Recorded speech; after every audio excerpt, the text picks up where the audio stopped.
Pagsapit sa dalampasigan ng bagong tuklas na lupain, kasama sa pag-ahon ng pinuno at mga kawal ang alagad ng simbahan, dala ang krus.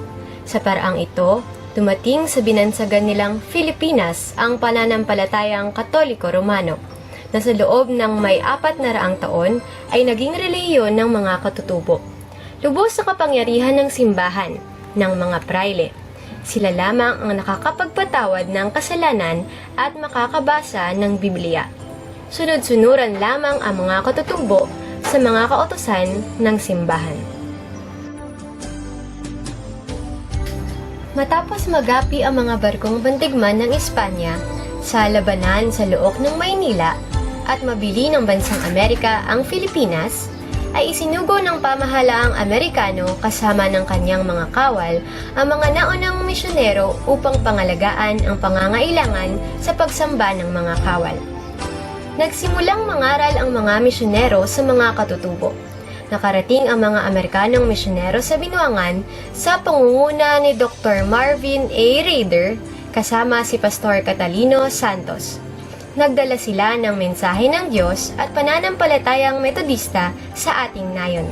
Nahikayat ang ilang haligi ng Romano Katoliko sapagkat bago ito sa kanilang pandinig, kaiba sa kinamulatang katuroang Katoliko, at nakaramdam sila sa kapwa ng pag-iinit ng puso na nagpasigla ng kanilang damdamin. Buwan ng Mayo 1905, nang marinig na Tiburcio o Bucio de los Reyes at Arcadio Cadio Mendoza ang makabagong katuruan. Dahil sa bagong karanasan, masigla nilang ibinalita ang narinig at nasaksihan sa kanilang mga pamilya, pinsan at kaibigan. Sabay ng paglagaw ng bagong pananampalataya ay dumating ang mabibigat na mga pagsubok. Matalim at umusgang pagtutuliksa ng simbahang Katoliko. Ang batuhin sa gitna ng pananambahan o dili kaya ay dulutan sila ng malakas na ingay. Ngunit, ang buong kapatiran ay patuloy na nagtapat sa kanilang pananampalataya.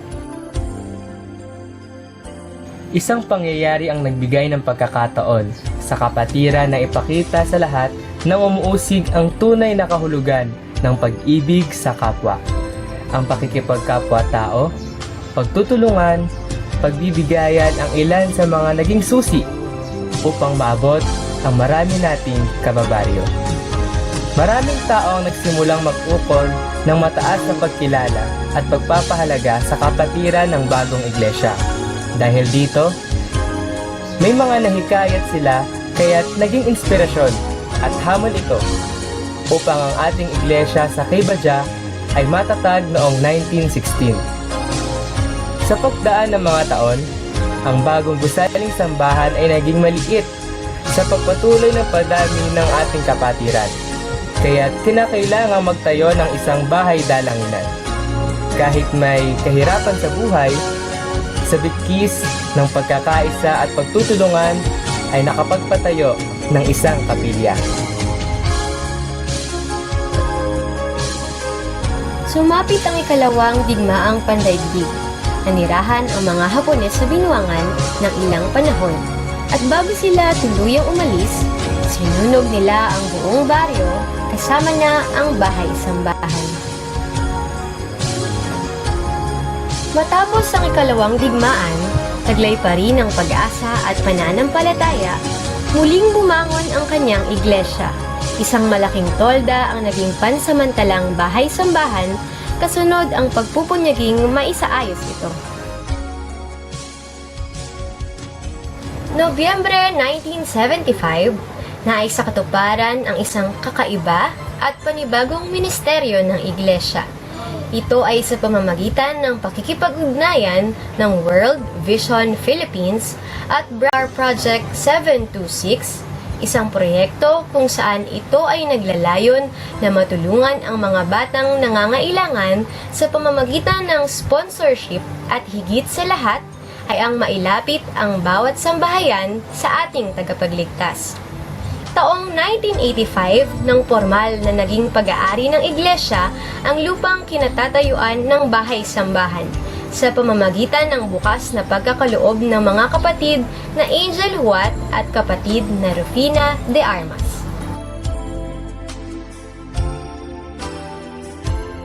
'99. Sa taong ito nasubok ang katatagan ng iglesia. Ito ang panahon kung saan nilubog ng tubig baha ang ating bahay-sambahan. Nilamon ng tubig ang 4 na sulok nito, ngunit patuloy pa rin ang pananambahan kahit babad sa tubig ang ating mga paa, basa ang mga damit, at ginawin sa lamig ang buong katawan. Subalit dahil sa init ng pananampalataya at sa biyaya ng Diyos, ang bawat isa ay hindi natinag. Tinalo ng init na ito ang lamig na nararamdaman. Ito ang pagpapatunay na anuman ang ating danasin, kung patuloy tayong magtitiwala sa Diyos, ang lahat ay ating magagawa. Bagamat mahirap at masalimuot, tumahak ang iglesia sa isang napakalaking hamon. Ito ay ang pagpapatayo ng isang makabagong bahay-sambahan na ginugugulan ng mahigit 5 milyong piso at naising maipatapos at magamit bago dumating ang pagdiriwang ng 100 taong pagkakatatag. Isang bagong milenyo ang sumapit sa kasaysayan ng daigdig. Ito rin ang panahon ng mga panibagong uri ng misteryo ng ating iglesia, habang patuloy na naghahanda para sa 100 taong kaarawan nito. Isang panibagong misyon ang napasimulan na pinangunahan ng mga kabataang may sapat na gulang, ng mga kabataan hanggang sa mga bata. Ito ay ang pagpapahayag ng mensahe ng Diyos sa pamamagitan ng Black Theater sa tulong ni na kapatid na Rona Alfonso at Lenny Mercedes.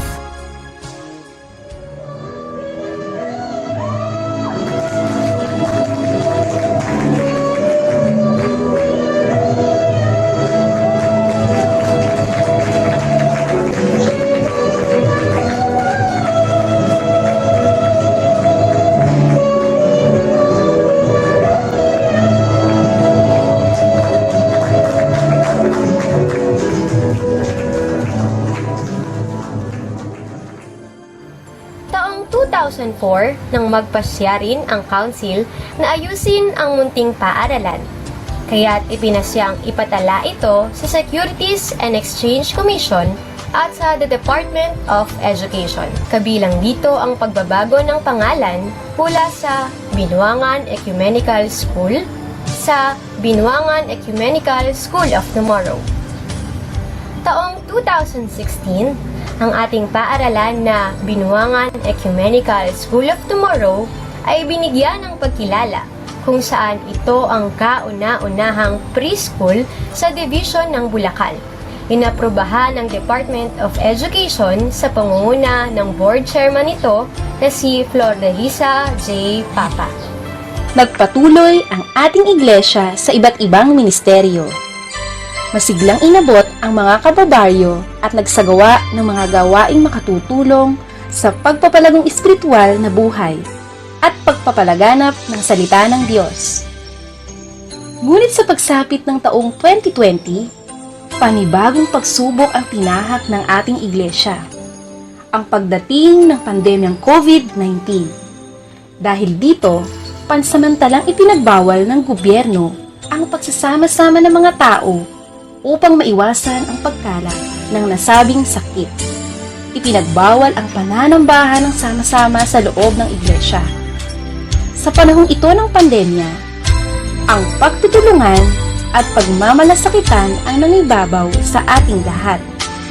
Namahagi ng bigas ang ating church council sa mga miyembro nito.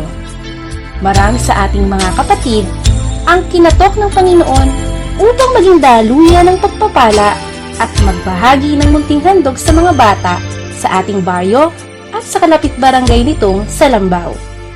Sila ang ating mga estudyante ng Vacation Church School. Dumating din ang panahon na tayo ay nabigyan na ng pahintulot upang makapagsagawa muli ng pananambahan, alinsunod sa lituntunin ng ating kapilya. Patuloy ang pananambahan maging sa mga tahanan sa pamamagitan ng Facebook Live, ay nakapagsisimba ang mga senior citizens, bata at kabataan. Bagamat maraming pagsubok ang ating naranasan, ang Diyos ang siyang nagpala sa bawat isa upang muling bumangon at ipagpatuloy ang ating mga nasimulan. July 24, 2021, na muling magkaroon ng VCS o Vacation Church School. Kaiba sa nakasanayan nating pagtuturo at pag-aaral, ang iglesia ay nagkaroon ng online classes at gumawa ng mga online videos upang maabot ang mga mag-aaral kahit sila ay nasa kani-kanilang mga tahanan.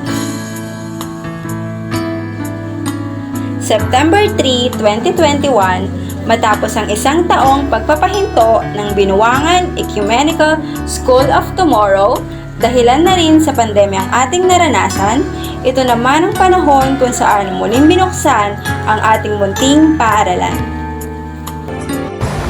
Nagpatuloy ang kanyang iglesia sa mga ministeryong ipinagkatiwala sa kanya ng Diyos. Bagamat bawat taon ay puno ng pagsubok, hindi ito naging hadlang, subalit naging isang hamon sa bawat kaanib upang lalong maisakatuparan ang kalooban ng Diyos sa kanyang iglesia.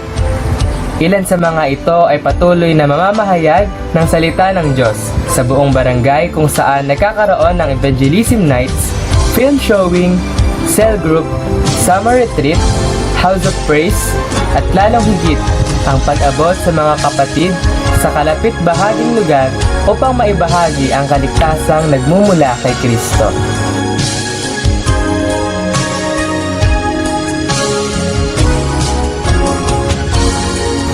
Nagkaroon at magkakaroon pa ng pagpapalitan ng mga manggagawa, mga namumuno at panibagong kasapi ng iglesia.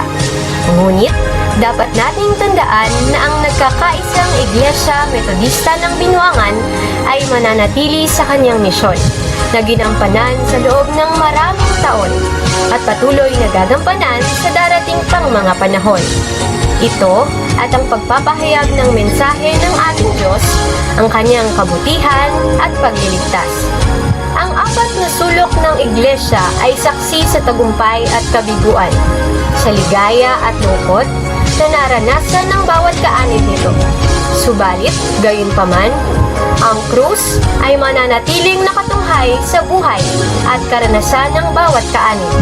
Upang anumang mangyari, ang bawat isa ay magpatuloy sa pananampalataya. Sa mga pinuno ng aming iglesia, salamat sa inyong katapatan.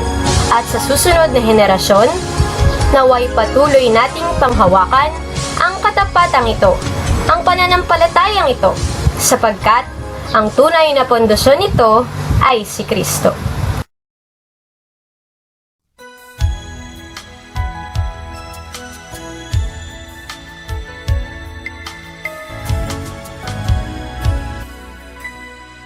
Sa bawat dahon ng aklat ng buhay, bakas ang luha na tumatangay, inaanod ang pag-asa, unti-unting nawawala, haligi ng munting daigdig ko. Minsa'y nanlalamig na rin ang araw, ihip ng hangin